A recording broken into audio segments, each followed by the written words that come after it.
Merci, Madame la Présidente, Messieurs les ministres, Messieurs les rapporteurs, mes chers collègues.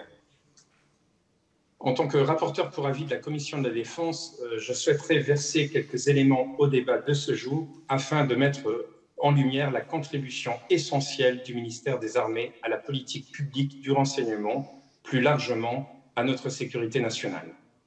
Le contexte sécuritaire actuel est bien connu de tous, c'est celui de la guerre hybride qui fait du continuum sécurité-défense un enjeu plus que jamais crucial pour la sécurité de nos concitoyens.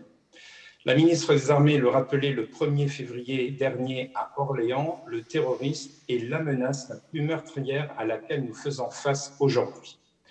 L'ensemble du ministère des Armées s'est mobilisé et adapté pour faire face à une menace terroriste globale. Qu'il s'agisse de son engagement dans les opérations extérieures, à travers l'opération Chamal au Levant ou l'opération Barkhane au Sahel, et à l'intérieur de notre pays, à travers l'opération Sentinelle, mais également dans les nouveaux champs de conflictualité comme le cyber et la lutte informationnelle. Si le terrorisme représente la première menace, il importe de rappeler que la politique publique du renseignement n'a pas pour seule finalité la prévention d'actes terroristes.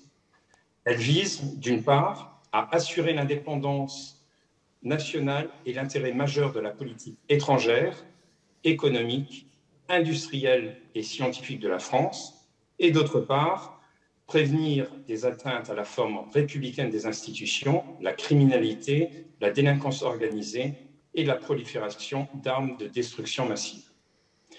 À cet égard, je voudrais insister sur l'action de deux services de renseignement qui sont peut-être moins connus du grand public que ne le sont la DGSI et la DGSE. Je veux parler de la Direction du renseignement de la sécurité et de la défense et de la Direction du renseignement militaire. La première agit en matière de contre-ingérence des forces et contre-ingérence économique. La seconde fournit des renseignements d'intérêt militaire aux forces en opération et éclaire les décisions prises par les hautes autorités politiques et militaires. J'aimerais aussi insister sur l'action d'un autre service du ministère des Armées, le commandement de la cyberdéfense, dont la mission est de protéger les systèmes d'information des armées et conduire des opérations militaires de cyberdéfense. Il importe que nos services de renseignement, ceux du ministère des Armées, comme ceux des autres ministères, et en particulier du ministère de l'Intérieur, disposent de moyens efficaces pour mener leur action. Consolider l'équilibre trouvé par le législateur en 2015 et renforcer l'efficacité de nos services, tel est bien le sens du projet de loi qui nous est présenté, et je m'en félicite. Mes chers collègues, pour conclure, je souhaiterais rendre un hommage appuyé à nos agents des services de renseignement, civils et militaires. Ils agissent dans l'ombre et avec abnégation pour la sécurité de nos concitoyens. Soyons donc leurs fervents défenseurs et n'oublions jamais ce mort pour la France et, comme nous le disait tout à l'heure le rapporteur Louis Clervent, parfois dans l'anonymat. Je vous remercie.